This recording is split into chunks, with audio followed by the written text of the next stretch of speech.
quarta-feira, 6 de setembro, 20º dia da Quaresma de São Miguel Arcanjo. Padre, é um marco. Daqui a gente já está no alto do monte olhando a Terra Prometida, né? Chegamos na metade.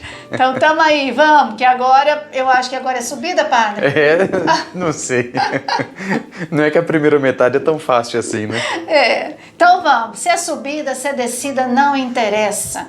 O que interessa é que nós vamos caminhando decididamente. Eu lembro daquele texto bíblico, não importa que grau que chegamos, o que importa é prosseguir decididamente. É isso que importa, né, Padre? Isso é o mais importante, na verdade. Teve uma leitura da semana passada, São Paulo aos Tessalonicenses dizia algo mais ou menos assim: fazei progressos ainda maiores. Sim. Então ele lembrava que a comunidade estava indo muito bem, né? Ele era feliz com a comunidade tessalônica, mas ele exigia lá, né? Pedia, né? Fazei progressos ainda maiores.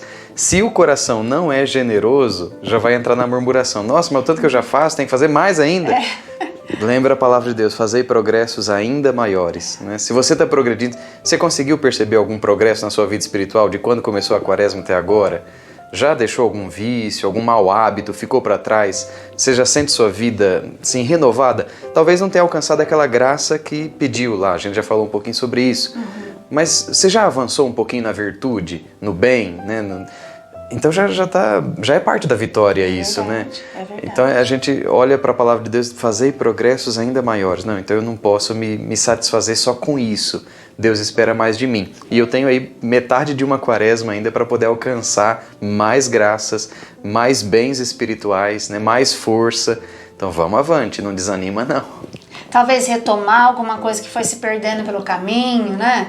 Não sei, às vezes a penitência você acabou desistindo de fazer, o horário espiritual também não, né? Falhou alguns dias, aí não fez, não retomou, seguiu em frente. Eu não sei, a gente não sabe, mas é isso. Deus quer nos chamar, e porque ama, porque quer nos chamar sempre para frente, senão a gente fica acomodado, fica parado.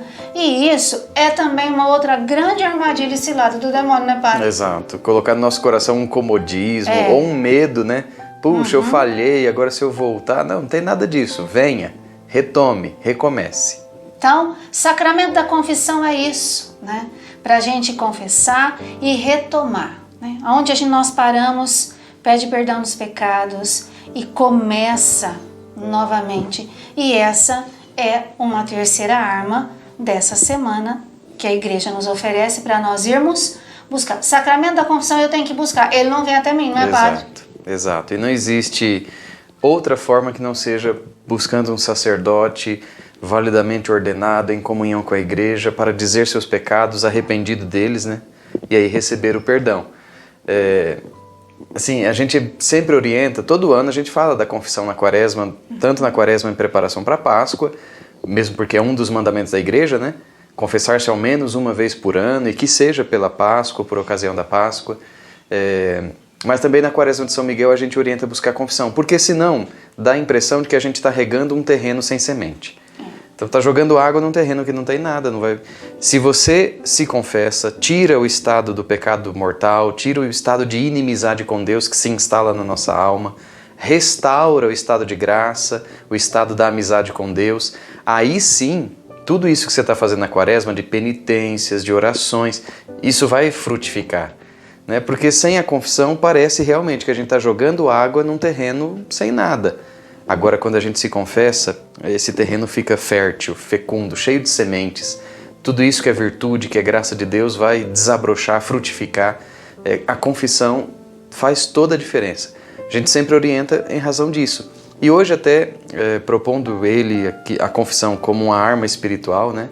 Dentro dessa semana que a gente está refletindo sobre a igreja é mãe misericordiosa que acolhe seus filhos que erram para devolver a sua dignidade de filhos.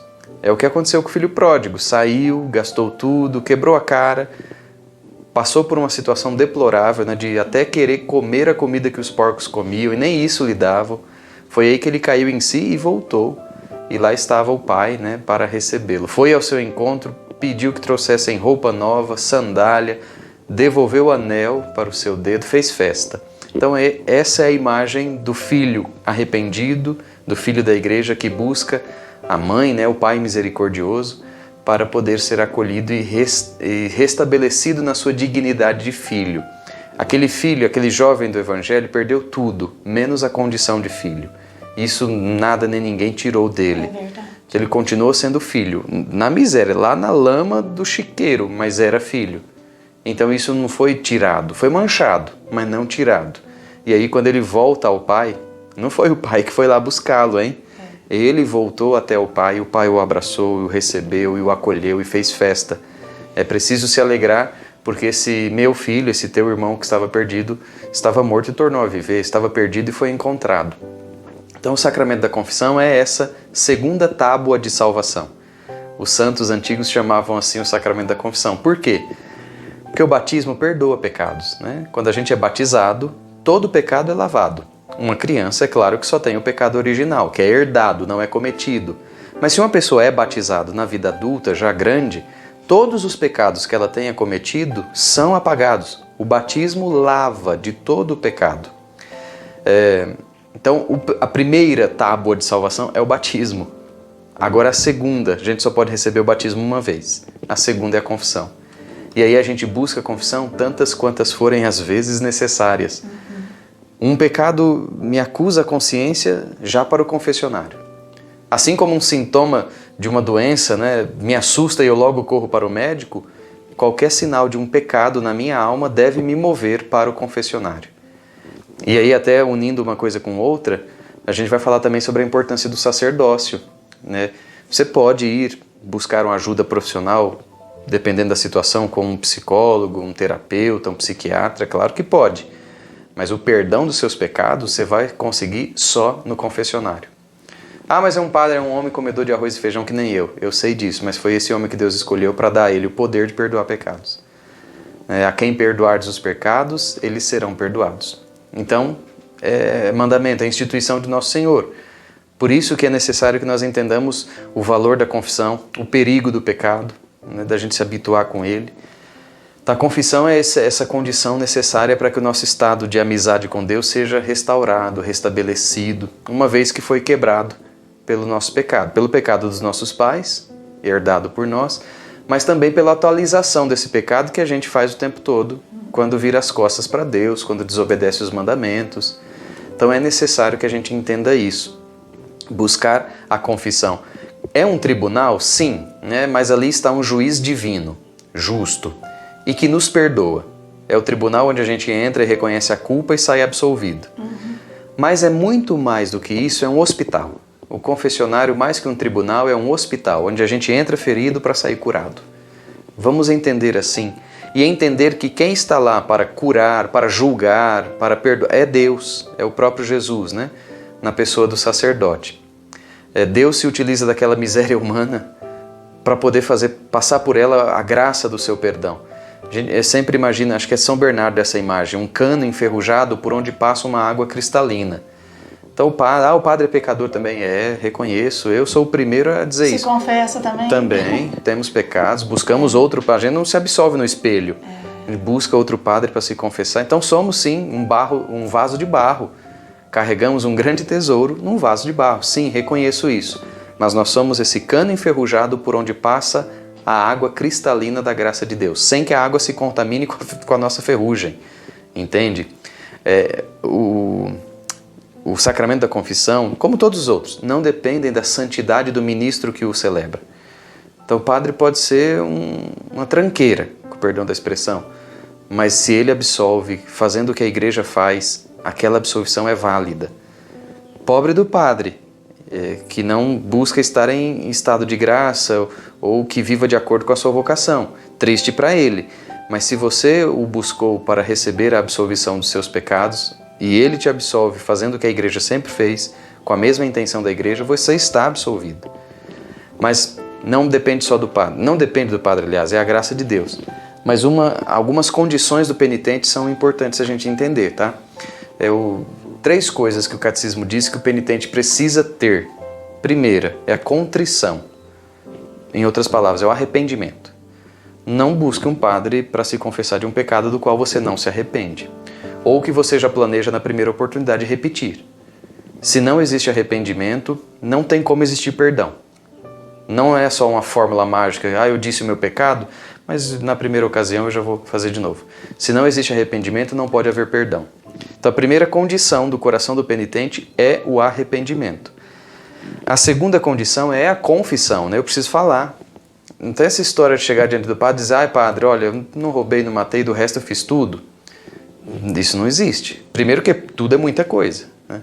E a gente precisa dar nome aos nossos demônios, né? Aos nossos pecados, para que eles sejam exorcizados, para que eles sejam expulsos de nós. Então a confissão é eu dizer com todas as letras o nome do meu pecado. Eu fiz isso, eu pensei isso. De preferência, quando você chega diante de um padre para confissão, o ideal é que você diga quando foi a última vez que você se confessou e de lá para cá, quantas vezes você cometeu esse pecado que você está confessando. Por duas razões. Para o padre também poder te ajudar, te aconselhar, para ele entender o quanto que aquele pecado está enraizado na tua vida e para que você mesmo se dê conta do quanto que aquele pecado está te fazendo mal. Olha, minha última confissão foi há 3 meses. De lá para cá foram, se não lembra o número exato, pelo menos aproximado. Pelo menos 2 vezes por semana eu me embriagava, eu usava drogas. Aí você para e pensa, puxa, é muito. Eu estou me estragando, eu estou acabando comigo. Então até para que você tenha condição de saber o quanto que o pecado está se enraizando na sua vida, é bom dizer a quantidade de vezes em que aquele pecado que você confessa foi cometido. É para criar realmente uma consciência muito clara do quanto aquilo faz mal. E a terceira coisa é a satisfação. Então, contrição é o arrependimento, a confissão, dizer o pecado, e a satisfação é a penitência. Que o padre vai te dizer para rezar um Pai Nosso e uma Ave Maria. Foi o que ele disse, é penitência, cumpra. Ou então, faça caridade, dê uma cesta básica, ajude uma entidade, né? A penitência é a satisfação. É o modo da gente diminuir os efeitos danosos do pecado. Porque por onde o pecado passa, ele deixa estrago. Quando a gente faz uma penitência, é um jeito que a igreja nos dá de ir corrigindo aqueles efeitos. Que seja pela oração de um salmo, o ato de contrição, não sei. Ali na hora o padre vai, um discernimento, entender o que é melhor como penitência para você se corrigir do pecado. Feitas essas 3 coisas, o perdão está dado, a absolvição está dada, certo?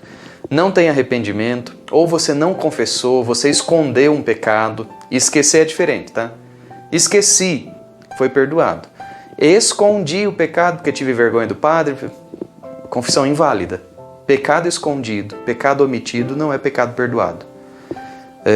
E a satisfação, a penitência. O padre deu uma penitência, cumpra, né, para que a confissão aconteça.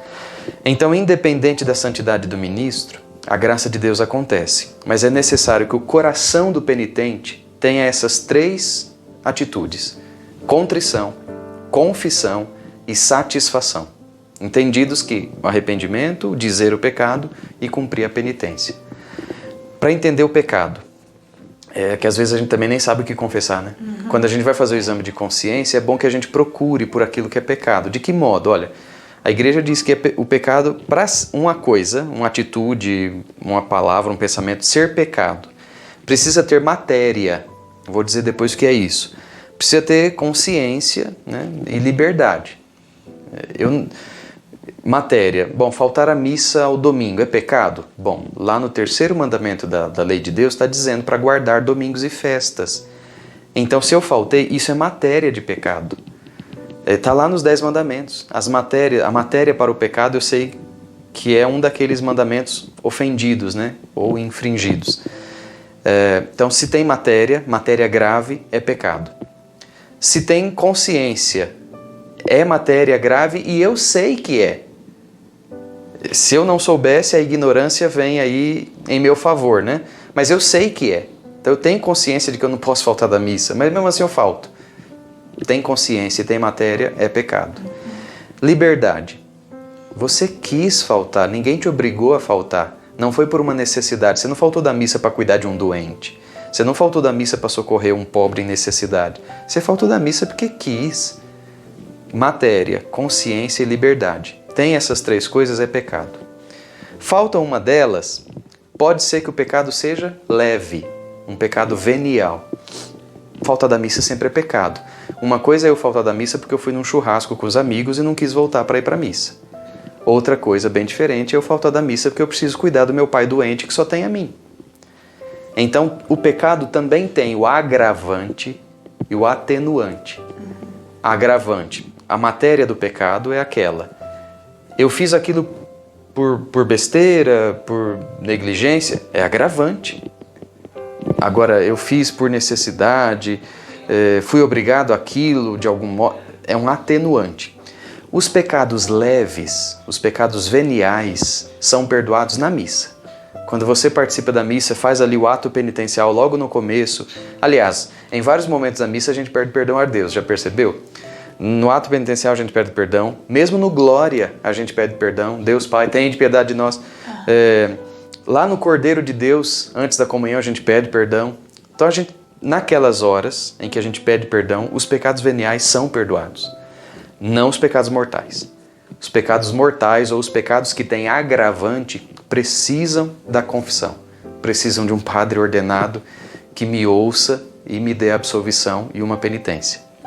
Então, todo pecado tem matéria, tem que ter consciência e tem que ter liberdade da minha parte. Tem agravante e tem atenuante, né? Dependendo da situação, né? Então tudo isso precisa ser considerado. Eu ia falar uma coisa, lembrei o que é. O batismo é a primeira tábua de salvação, uma vez só recebida. A confissão é a segunda, mas não é o único sacramento que perdoa pecados, tá? Claro que o efeito principal da confissão é o perdão dos pecados, então é ela que eu devo buscar.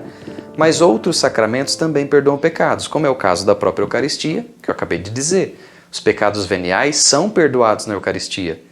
Jesus, quando a gente ouve a consagração, as palavras de Jesus dizem assim: tomai e bebei, este é o cálice do meu sangue, o sangue da nova e eterna aliança que será derramado para a remissão dos pecados. Então a Eucaristia perdoa pecados veniais. E a unção dos enfermos também perdoa pecados. Mesmo porque muitas vezes o enfermo está, em estado de coma, está desacordado. Então, supondo os arrependimentos dos pecados e as boas disposições da pessoa para receber aquele sacramento, um dos efeitos da unção dos enfermos é o perdão dos pecados. Então, são 3 pecados que perdoam pecados, né? 3 sacramentos. O batismo, que só se recebe uma vez. A unção dos enfermos, que tem como efeito primeiro a cura física ou espiritual, mas o efeito secundário é o perdão dos pecados. E a confissão. Tem pecado mortal acusando a tua consciência, corre para um confessionário, busca um padre e se confessa. Acho que um apanhado geral aí sobre a confissão para a gente entender a necessidade disso para o nosso estado de saúde espiritual. Porque o pecado é uma doença da alma. Né? Às vezes é difícil um soldado que vai para a guerra doente. Ele está se prejudicando, ele está se expondo a um perigo ainda maior. Geralmente, quando se faz alistamento, né? Se a pessoa chega lá com um exame dizendo, já nem manda para a guerra. É verdade. Então, doença espiritual também é um obstáculo aí, um empecilho, né, para a nossa batalha espiritual.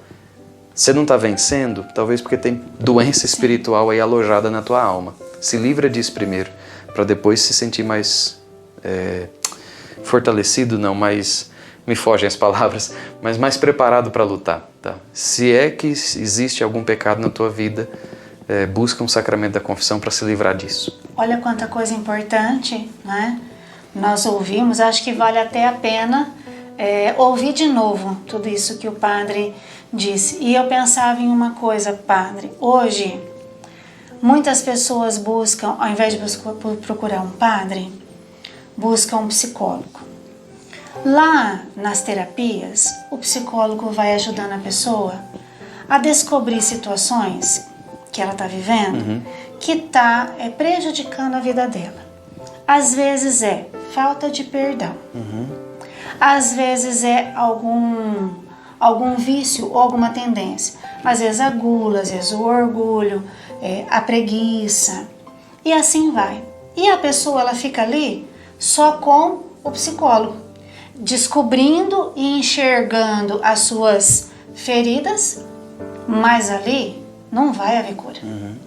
E identificando, por exemplo, se eu estou fazendo uma terapia, estou vivendo vários problemas e o psicólogo me ajuda a entender que é a falta de perdão para aquela pessoa ou em relação a mim mesmo, o que eu preciso fazer? Ir para o confessionário. Ali confessar que eu sou orgulhosa, que eu sou rancorosa, que eu não consigo perdoar, que eu desejo mal para aquela pessoa, que eu tenho sentimento de vingança. E ali sim, então veja, aquilo que foi identificado lá na terapia vai ser matéria de confissão e ali é que vai ter a cura. Sim. Porque o psicólogo, por melhor que ele seja, ele não tem essa capacidade. Ele tem a capacidade de ajudar a identificar a doença, a ferida, o problema. Mas a cura, nem o psiquiatra, o remédio que ele dá, não chega na alma, não chega no coração. Tem efeito físico, né? Exatamente. É um placebo, alguma coisa desse tipo. Então, olha, se você tem buscado terapia, que bom que você tenha buscado, certamente essa pessoa deve estar te ajudando muito. Aquilo que ela está te ajudando a enxergar de você, a conhecer de você mesmo, pega isso, leva para o confessionário, porque a cura vai estar ali. E acontece, a gente quando teve aula do Sacramento da Confissão, o padre orientava muito isso, né? A gente também, como padre no atendimento, tem que ter essa humildade de reconhecer que algumas coisas que as pessoas trazem para a confissão não são pecado, são traumas, são feridas. Então, o padre orienta, aconselha, acolhe aquela pessoa, mas é muito honesto da parte do padre dizer, procura uma ajuda profissional, porque o teu problema não é só de ordem espiritual. Do mesmo jeito, penso que de lá para cá deveria acontecer também. Alguém procura um psicólogo e conversa e as terapias vão mostrando que aquilo que a pessoa tem não é só uma questão psicológica, emocional, é muito mais algo de ordem espiritual. Então, seria honesto também, e eu acredito que muitos psicólogos fazem isso, né? Eu conheço alguns que dizem, olha, procura um padre, faz um acompanhamento espiritual, busca confissão, porque o teu problema já não é mais de ordem psicológica apenas, já é de ordem espiritual. E eu fico aqui de mãos atadas, não posso fazer nada.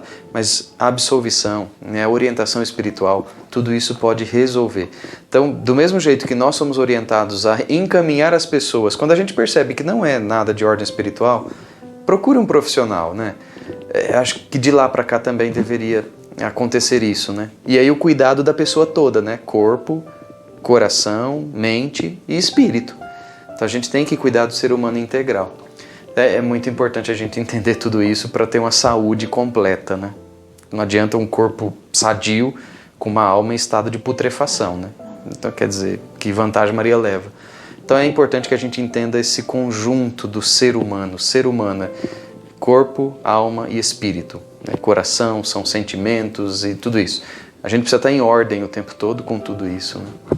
E olha que grande batalha, certamente, cada um de nós, se não todos nós, estamos vivendo. Então, essa arma para eu ir buscar o sacramento da confissão, que São Miguel Arcanjo interceda por nós, para que nós possamos vencer todas as dificuldades, todas as barreiras que têm nos impedido de buscar esse sacramento que é de cura e receber a cura, o perdão dos nossos pecados. Vamos rezar? Em nome do Pai, do Filho e do Espírito Santo.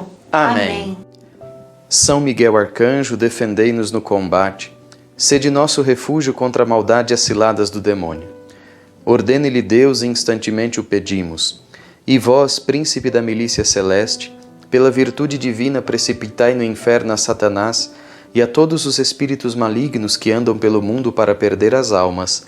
Amém. Sacratíssimo coração de Jesus, tende piedade de nós. Sacratíssimo coração de Jesus, tende piedade de nós. Sacratíssimo coração de Jesus, tende piedade de nós. E pedindo a intercessão de São Miguel, rezamos sua ladainha. Senhor, tende piedade de nós. Senhor, tende piedade de nós. Jesus Cristo, tende piedade de nós. Jesus Cristo, tende piedade de nós. Senhor, tende piedade de nós. Senhor, tende piedade de nós. Jesus Cristo, ouvi-nos. Jesus Cristo, atendei-nos. Pai celeste que sois Deus, tende piedade de nós. Filho redentor do mundo que sois Deus, tende piedade de nós. Espírito Santo que sois Deus, tende piedade de nós. Trindade Santa que sois um único Deus, tende piedade de nós. Santa Maria, Rainha dos Anjos, rogai por nós. São Miguel, rogai por nós. São Miguel, cheio da graça de Deus, rogai por nós. São Miguel, perfeito adorador do Verbo Divino, rogai por nós. São Miguel, coroado de honra e de glória, rogai por nós. São Miguel, poderosíssimo príncipe dos exércitos do Senhor, rogai por nós. São Miguel, porta-estandarte da Santíssima Trindade, rogai por nós. São Miguel, guardião do paraíso, rogai por nós. São Miguel, guia e consolador do povo israelita, rogai por nós. São Miguel, esplendor e fortaleza da Igreja militante, rogai por nós. São Miguel, honra e alegria da Igreja triunfante, rogai por nós. São Miguel, luz dos anjos, rogai por nós. São Miguel, baluarte dos cristãos, rogai por nós. São Miguel, força daqueles que combatem pelo estandarte da cruz, rogai por nós. São Miguel, luz e confiança das almas no último momento da vida, rogai por nós. São Miguel, socorro muito certo, rogai por nós. São Miguel, nosso auxílio em todas as adversidades, rogai por nós. São Miguel, arauto da sentença eterna, rogai por nós. São Miguel, consolador das almas que estão no purgatório, rogai por nós. São Miguel, a quem o Senhor incumbiu de receber as almas que estão no purgatório, rogai por nós. São Miguel, nosso príncipe, rogai por nós. São Miguel, nosso advogado, rogai por nós. Cordeiro de Deus que tirais o pecado do mundo, perdoai-nos, Senhor. Cordeiro de Deus que tirais o pecado do mundo, ouvi-nos, Senhor. Cordeiro de Deus que tirais o pecado do mundo, tende piedade de nós, Senhor. Rogai por nós, ó glorioso São Miguel, príncipe da Igreja de Cristo, para que sejamos dignos de suas promessas. Oremos. Senhor Jesus, santificai-nos por uma bênção sempre nova e concedei-nos pela intercessão de São Miguel essa sabedoria que nos ensina a juntar riquezas do céu e a trocar os bens do tempo presente pelos da eternidade. Vós que viveis e reinais em todos os séculos dos séculos. Amém. Rezemos a oração Augusta Rainha do Céu. Augusta Rainha dos Céus, soberana Senhora dos Anjos, vós que desde o início recebestes de Deus o poder e a missão de esmagar a cabeça de Satanás, nós vos pedimos humildemente, enviai vossas legiões celestes, para que sob vossas ordens e por meio de vosso poder, persigam os demônios, combatendo-os por toda parte, reprimindo a sua audácia e repelindo-os para o abismo profundo. Quem é como Deus? Ó boa e terna Mãe, vós sereis para sempre nosso amor e nossa esperança. Ó Divina Mãe, enviai os santos anjos para nos defender e afastar para longe de nós o cruel inimigo. Santos anjos e arcanjos, defendei-nos e guardai-nos. Amém. Amanhã nós estamos dando passos largos, Padre. Eu sinto largos e profundos nessa semana. Então, é uma semana bem na metade da nossa quaresma e acho que precisava ser assim, Precisava, né? A gente já foi se preparando para isso, então agora... Já está chegando lá, é como aquele soldado que começa lá naquele recrutamento, Sim. Chega no momento que a batalha está logo ali, precisa estar bem fortificado, bem preparado, saber quais são as estratégias do inimigo para poder vencê-lo. Então, olha, vamos seguir em frente. Às vezes algum assunto, às vezes mexe um pouco, às vezes parece que incomoda um pouco. Não desiste, segue em frente. Se algo está incomodando, é porque Jesus está querendo mexer ali para que você possa se tornar uma pessoa mais livre, mais curada e mais fortalecida, tá bom? Amanhã nós vamos dar mais um passo com a graça de Deus. E para a gente não desistir, mesmo que agora o tempo está ficando intenso, nós vamos pedir a bênção de Deus. O Senhor esteja convosco. E Ele está no meio de nós. Desça sobre vós e permaneça sempre a bênção de Deus rico em misericórdia, o Pai, o Filho e o Espírito Santo. Amém. Na certeza de que nós estamos sempre no combate, mas que nós temos quem nos ajude e defenda. São Miguel Arcanjo, Defendei-nos no combate.